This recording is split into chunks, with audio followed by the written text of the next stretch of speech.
Hi, welcome to this week's episode of Israel Undiplomatic. I'm Ruthie Blum, and I'm here with my co-host, Mark Regev. If you like our content, please like and subscribe to JNS TV and jns.org, where there's amazing content, not just our podcast, but several other excellent hosts. Hi, Mark. It's good to see you again. It's good to see you again, too. We have a lot to discuss today. We can discuss the ICC and what it's doing against Israel, the International Criminal Court. We can discuss the Europeans and their decision, some of them, to recognize officially a Palestinian state. And we can discuss the prospects of peace with Saudi Arabia. But that's a lot to do in the time constraints we have. And I have to apologize. I flew in late last night from Britain. And I might be a bit tired, so I might not be as lucid as I hope that I usually am. Well, that'll just make me look better if you're not so lucid. Tell me, so what is the atmosphere like in Britain? I mean, especially now, as the war in Gaza is going on, and also with the International Criminal Court decision, and with some of the Europeans actually praising that decision. So I spend most of my time with members of the Jewish community because I was there to do a charity event for United Hatzalah, who do, as you know, do great work in saving lives. Wonderful. I think they pioneered the idea of that ambulance motorcycle so you could get through the traffic quickly and reach people who are injured to save lives. My feeling, the Jewish community, obviously, like many diaspora communities around the world, the Jewish community of the United Kingdom is going through a difficult time. And I think sometimes we as Israelis have to understand that obviously we're going through a difficult time here since October 7th, but diaspora Jews have also been experiencing challenges. On the political level, in the UK, I was there for the decision, the announcement by the ICC prosecutor to move against the Prime Minister and the Defence Minister. It was interesting because the British government didn't condemn the decision, but they disassociated themselves from the decision. But His Majesty's opposition, the Labour Party, their shadow spokesperson, a man called Lammy, he said, of course, Britain should honour the ICC's decision, putting himself in a different place from the British government. And everyone expects, the Labour Party to win the upcoming elections, which should be towards the end of this year. It's kind of the opposite in the United States. And on the one hand, we also have Congress that is very different, responding very differently to not only to the ICC prosecution, but everything else. And the Biden administration in the White House and the State Department. But they are slated to lose the upcoming presidential election. Of course, we don't know for certain, but that's what polls indicate, that we're going to have a Republican administration after January. In other words, the election is in November. But what I'd like to know about about diaspora Jewry is, were they actually taken by surprise, given the growing anti-Semitism in Europe and America, by the way? Were they surprised by the events of October 7th, and then now with this prosecuting Netanyahu and Defense Minister Gallant for war crimes? So I think British Jews were surprised by the Hamas attack, but so were most of us in Israel as well. And so, a lot of us were surprised both by the attack itself and by the ferocity and the mutilations and the rapes and the beheadings. I mean, how can you not be surprised, right? Though you can say, looking back, of course, this is who Hamas is, and we all never had any illusions about Hamas.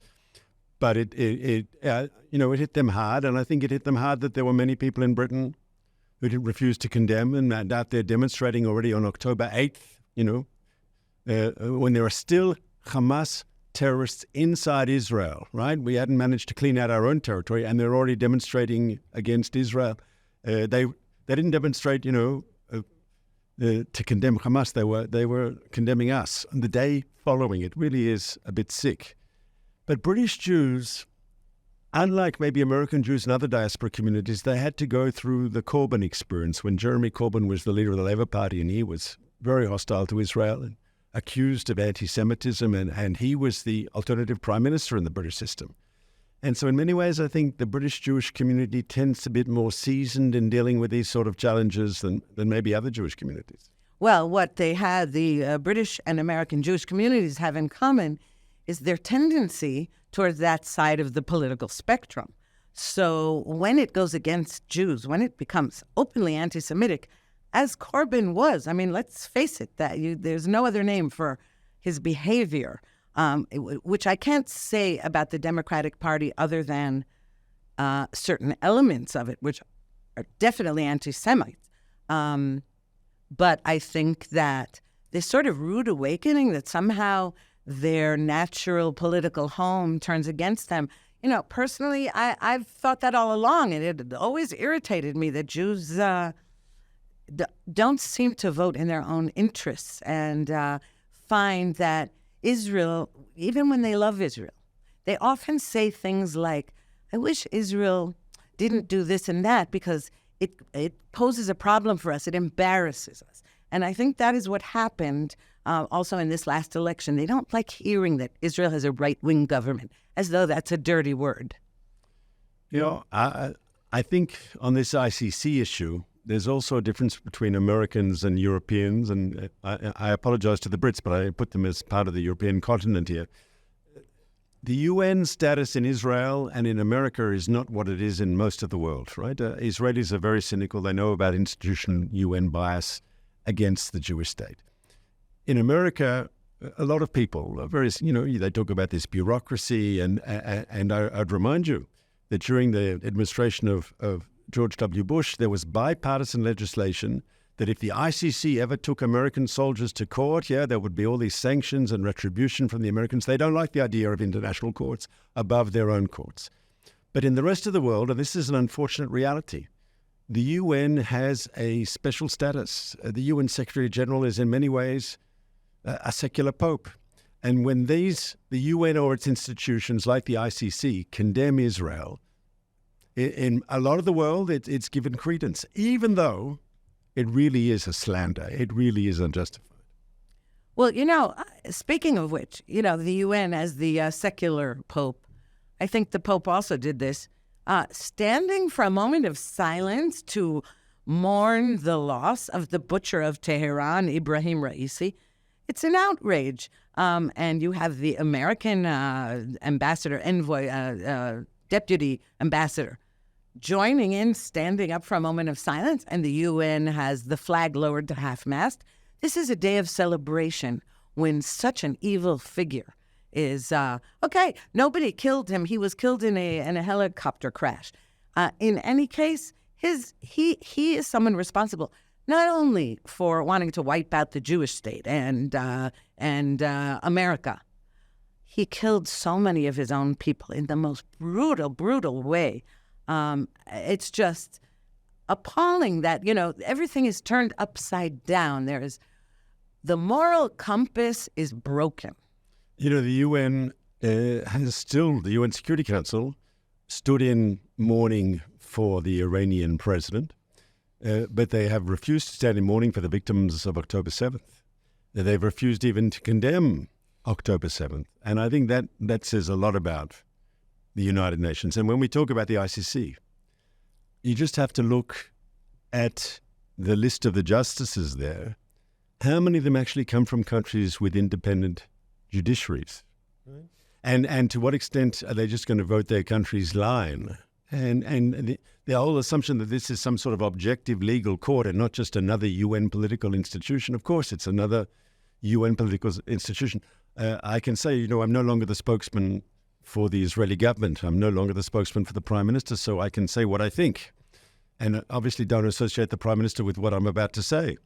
But at the head of the ICJ, there's two courts, the ICC, the International Criminal Court, and the International Court of Justice, where in both places there are these cases against Israel. Well, the head of the ICJ is a Lebanese justice. Right. Now, we know what is the reality in Lebanon today. Could anyone, even someone who was a good person, what sort of retribution would they face back home? What would their family face if they actually didn't support an anti-Israel position in the court?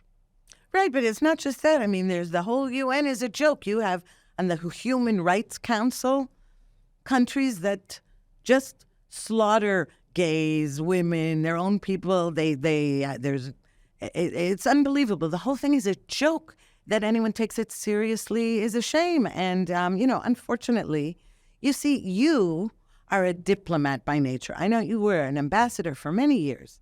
And I'm wondering, which came first, the chicken or the egg? Your tendency toward believing in diplomacy, or because of your having been a diplomat and seeing what it's like representing Israel in another country, that you developed a kind of, I would call it Stockholm Syndrome, but that's being too mean. It is being a touch mean. Look, everyone, you've been a columnist and a journalist for most of your life. And so obviously you have your professional baggage, which also affects the way you look and see in the world. So I spent, a couple of decades working for the Israeli government in the diplomatic service, in the Prime Minister's office. And obviously that affects the way that I look at the world. But I would argue very strongly, Israel has produced a lot of leaders that came from the military, and they bring their professional experience to public office. So when I think it's always important to remember that a vital part of national security is also your international standing, and I don't think we should ever neglect our relations with foreign countries. Having said that, I firmly believe that we have to win this war in Gaza, and if there is a certain amount of diplomatic pushback, and if some of our relations with some of the Europeans and others are suffering because of the war, that's not a good thing, but it's secondary. Our goal has to be win the war, end Hamas's rule in Gaza, get the hostages as best we can home. Unfortunately, we know that they're not all alive. Get them home. And if there is a price to pay diplomatically, we have to be prepared to pay that price. Just as we're paying a price economically, just as we're paying a price with soldiers getting killed on the battlefield almost every day, we have to be willing to pay a price to win this war. But the most important thing is to win the war. Look, Prime Minister Netanyahu just said recently, with all due respect to the Biden administration, we have incredible respect and we're grateful, et cetera, he's been extremely thankful to Washington. If you withhold weapons, we will defeat Hamas with our fingernails, or, we'll win this war with our fingernails. Now, I'd like to see that. First of all, I believe him. I support that position, but we seem to be hesitating in Rafah as well. We also seem to be hesitating in our criticism of countries that have come out. There are allies. I have to say that with air quotes, allies, because we always seem to be putting ourselves in the position where we need them and forget that they need us too. As you have said many times, they haven't become suddenly Zionists, but countries that make peace treaties or have trade have their own interests in doing so. Why is it only Israel that in this current situation is being delicate with allies who should be called out? In this issue that we're dealing with now, the ICC, so there's a story there. When Ariel Sharon was Prime Minister of Israel, there was an indictment against him in Belgium. And they said if he showed up in Belgium, he'd be arrested. And Israel did all sorts of things diplomatically with limited success to try to get this changed. But Sharon remained that he couldn't visit in Belgium because there were fear that he would be arrested for war crimes, yes? Then the same groups that hate Israel also aren't very fond of the United States, and they also said if George W. Bush comes, there'll be a criminal case against him. Maybe you remember this because you're smiling. The minute the Americans were challenged, they said, all right, we're very happy to move NATO headquarters out of Brussels and this can affect our relationship. And the Belgians changed their legislation, and both cases became irrelevant, which they wouldn't do it for Israel. But America is important, and they did it for America. Now, today, when we have to fight back against this UN kangaroo court, we have to be able to, I hope, enjoy American support, that the Americans have to tell countries who cooperate with the ICC, the idea of sanctioning the ICC. I think that's the sort of counter-pressure that is required. That's the sort of counter-pressure that is needed to fight back. And ultimately, Americans need to understand it might start, like with Sharon in Belgium, it might start with Israel. But if these international courts get out of hand and you start seeing the same travesties that you see in the General Assembly, all these one-sided anti-Israel resolutions, anti-American resolutions, if we don't stop it now, it becomes a bigger problem tomorrow. Absolutely. And this is one of the reasons that I didn't understand why President Biden wouldn't just announce that outright off the top. Instead, we have Republican congressmen and women drafting a bill to figure out sanctions. Together with Democrats, if I'm not mistaken. Yes, pro-Israel Democrats, and there are a few of them. Unfortunately, not many. That's unfortunate, okay? But more Republicans are pro-Israel than Democrats, but there are Democrats who have come out extremely pro-Israel, and they are on the side of what I would call the side of the angels and not the devils. But, I would say that Biden and Secretary of State Blinken all along have been talking out of two sides of their mouths in relation to Israel, the Palestinians, and yes, somehow they're making a distinction between Hamas and the other Palestinians, which I think is a false distinction. Well, the truth is, official Israel does that as well, to be fair. Official Israel says we target Hamas. We don't go after the civilian population. On the contrary, we're facilitating humanitarian aid, and we do our best to warn them to get out of areas of combat. So we're starting, at least, thank God, the government is starting to announce that we don't make a distinction, with civilians, yes, but not between Hamas and Fatah, the Palestinian Authority, because they've made it clear that they would, first of all, the civilians in Judea and Samaria, what some people call the West Bank, would elect Hamas in a second. That's why the Palestinian Authority leader Abbas won't hold elections, because he knows that Hamas will win. But even if you leave that aside, the Palestinian Authority, Fatah, not only participated in the October 7th massacre, but it also funds the Hamas terrorists who committed it. And this has to bring us to our next topic, which has to do with recognizing Palestinian statehood. Which is, I think, it would have been bad at any time, because what you're basically saying is you're saying the Palestinians don't have to compromise. The Palestinians don't have to recognize the Jewish state. They just get, without doing anything, they get their state recognized by European countries. And it really is a travesty. And Israelis are not there. Across the Israeli public, they think Palestinian statehood, the way they've acted. Remember, these people on the West Bank, the Palestinian leadership who the Europeans are about to recognize as a legitimate state, yes, they've refused to condemn October 7th. They've justified October 7th. Parts of their movements, as you've just said, have been culpable in the October 7th massacres. And if you say to the Palestinians, okay, if you recognize Israel, we'll recognize you, you put conditions on it, okay, we can have a policy debate. But to give them unilateral, unequivocal, this is a leadership that has refused to condemn October 7th. Do they deserve this sort of political prize today? Though I'm not surprised. The Irish, who are one of the people the most vocal in Europe on these sorts of issues, the Irish foreign minister was here in 2023 before the war. And we spoke before about at the UN Security Council how they stood in remembrance for the Iranian president. Yes. There's a more famous story in Irish history where at the end of the Second World War, the Irish Prime Minister at the time went to pay condolences because Ireland was neutral. There was a Nazi embassy, a German embassy in Dublin. He went to pay condolences and signed the condolence book to Adolf Hitler. And even today, these Irish political leaders who preach international morality and the rule of law and human rights, guess what? They're not willing to look at their own history. The Irish foreign minister was asked about that in his visit to Israel last year. He refuses. He refuses to seriously engage and Ireland not only was neutral when the Jews were being massacred in the Second World War, but Ireland signed the condolence book to Adolf Hitler.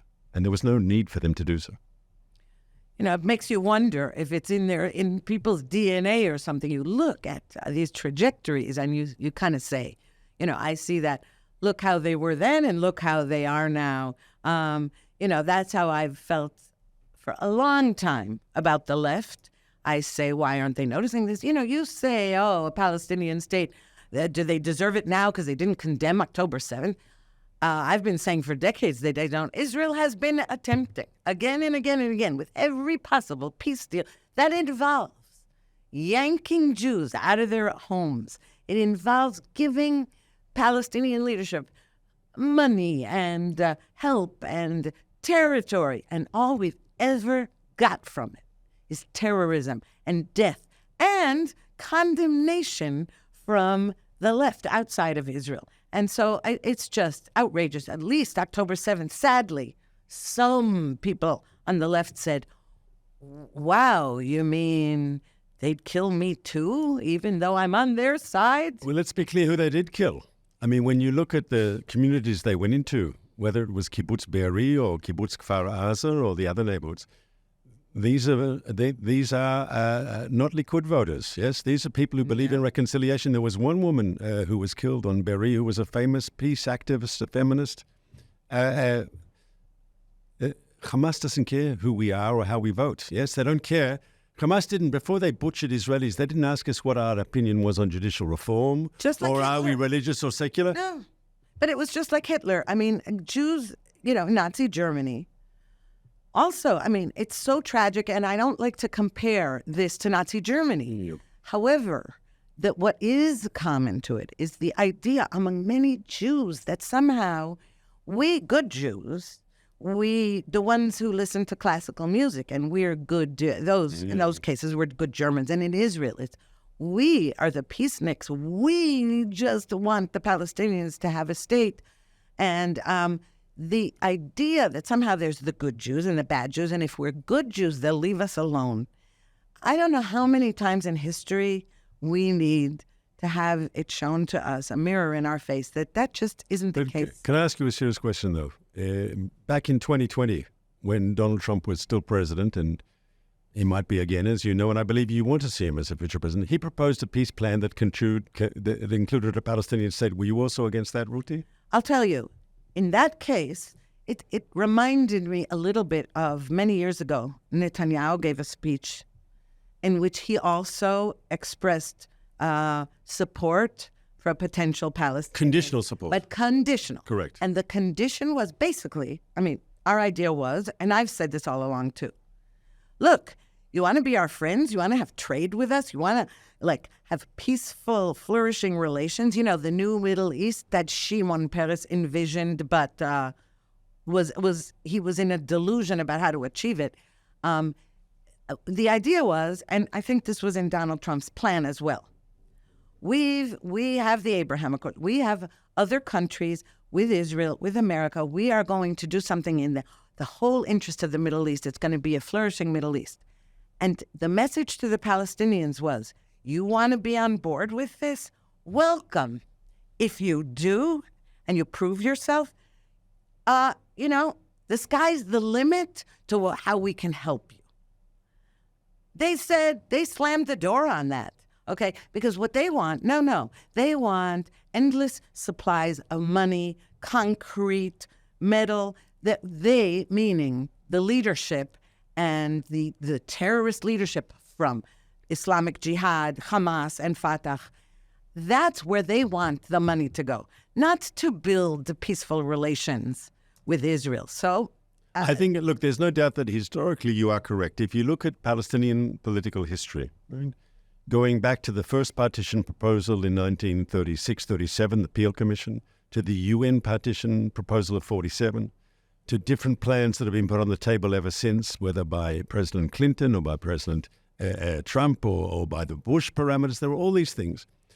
Palestinians, what did Abba Eban, and I work at the Abba Eban Institute, so I can quote him, the Palestinians have never missed an opportunity to miss an opportunity. And it's not accidental. There's something fundamental in Palestinian political thinking, in their national movement, which says the Jews don't have a right to be here in any borders. And I'm not talking about Hamas. I'm talking about the mainstream Palestinians. I mean, in Peel, the Jews were offered a micro mini-state, right? Just the coastal plain and part of the Galilee. They still rejected that. The UN partition plan gave them much more than anything. They rejected that. And you have to ask, why is it at these important historical turning points, when there was an opportunity maybe for it, they always said no. And it's the same reason on October 7th that the so-called mainstream Palestinians refused to condemn October 7th. And then you have to ask, and I say to the Europeans who think recognizing a Palestinian state, no, by giving them recognition, you are just reinforcing Palestinian rejectionism. Because if they think they can get an upgraded international status without ever moderating their extremist positions, why would they ever moderate their extremist positions? Exactly. Well, that brings us also to our last topic, Iran versus Saudi Arabia. Okay, because one thing you failed to mention in all of this with the Palestinians is the religious war element of this. And, you know, we're dealing with proxies of Iran all around us. And in our midst, along our southern border and our northern border. Saudi Arabia, where it was before the war broke out, Prime Minister Netanyahu was really on the way to having a normalization deal with Saudi Arabia. Our shared interest was anti-Iran and anti-Iranian nukes, and you know, this was going to be, we are going to form an axis that's against all of that. And we were on the way to that. And now Saudi Arabia, you know, despite what it's saying is, okay, yeah, well, you need to show that if there's a Palestinian state, we'll agree to it. And, you know, I think this is Saudi Arabia is playing both sides, trying to see who's going to win this war. I think so. That's what. First of all, peace with Saudi Arabia, and I hope it happens, is contingent on winning the war. We have to defeat Hamas. I think Blinken said earlier this week in Congress, he said that we need to see calm in Gaza for a deal with Saudi Arabia, and we have to see a pathway to a Palestinian state. I thought it was interesting because calm in Gaza basically means Israel has to win the war and the fighting, you know, has to stop. Oh, that's not what he meant. But that's what I understand. That's not what I understood. But that's what Israelis can support. And a pathway to a Palestinian state, I think, is very interesting because no one's talking about, for obvious reasons, no one serious is talking about any sort of immediate establishment of a Palestinian state. Everyone knows that's just not possible. But is it possible for a deal with Saudi Arabia to find some sort of amorphous wording, right, that both sides can live with? I believe it is. And I hope that we are on the verge of a breakthrough with Saudi Arabia. And I want to explain why. Saudi Arabia is not just another Arab country. It's not just another Muslim country. It's a central country in the Arab world and in the Islamic world.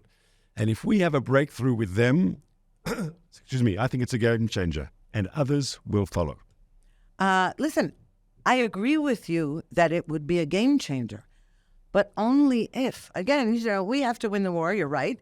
And anytime the word calm comes out of the Biden administration, you know, what I hear from that is like, oh, ceasefire and deals and negotiating and all that. What I'm saying is that Saudi Arabia wants to make sure that we're the strong horse, that America is, that Israel is. And I wouldn't be surprised if Saudi Arabia is waiting to see who wins the U.S. presidential election and what's happening here, because it's not going to make any deals with weak powers. That's why there was suddenly our Abraham Accords partners sort of, engaging with Iran a little bit. This is very, very dangerous.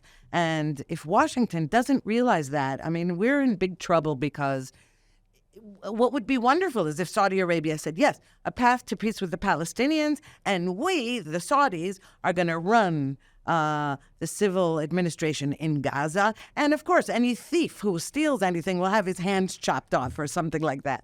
Because, you know, that's the language of the Middle East. Israel doesn't speak that language.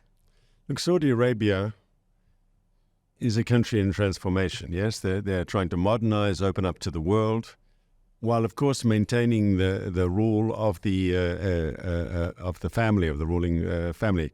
I think a lot across the Arab world, after seeing the chaos of the Arab Spring brought, people are not voting. They want stability over the possibility of change. And I think Israel has an interest in stability in Saudi Arabia, and Israel has an interest in a breakthrough with Saudi Arabia. I hope it's possible, and I would say, and we could disagree on this maybe, I think Israel should be willing to be in those negotiations where we can be. We should be flexible to get that deal, because I think it's a It's a price worth paying for that important breakthrough. Okay, and I will end in saying that I will agree with you if we completely demolish Hamas, its tunnels, and all of its operatives, all of its governing power. I think it's crucial that Hamas is destroyed, that they no longer rule Gaza, and their military machine their whole military structure is eliminated. And I'll tell you why, and I think you'll agree with this. Hamas killed 1,200 Israelis on October 7th. But if I ask you, if Hamas had the capability to kill 12,000, would they have killed 12,000 Israelis? And the answer is clearly, if they had the capability and the opportunity to kill 120,000, they would have done it. If they could have killed, each time adding a zero, if they could have killed 1,200,000, would they have done it? Certainly. And I think we could all agree that when Israel says that we're dealing with a genocidal terrorist organization that just wants to kill us and is illegitimate and not a part of any sort of, and that has to be removed from power in Gaza, and we have to defang them, destroy their military machine, I think on that, right, 85% of Israelis will say, I agree, and I think people who understand the situation should agree too.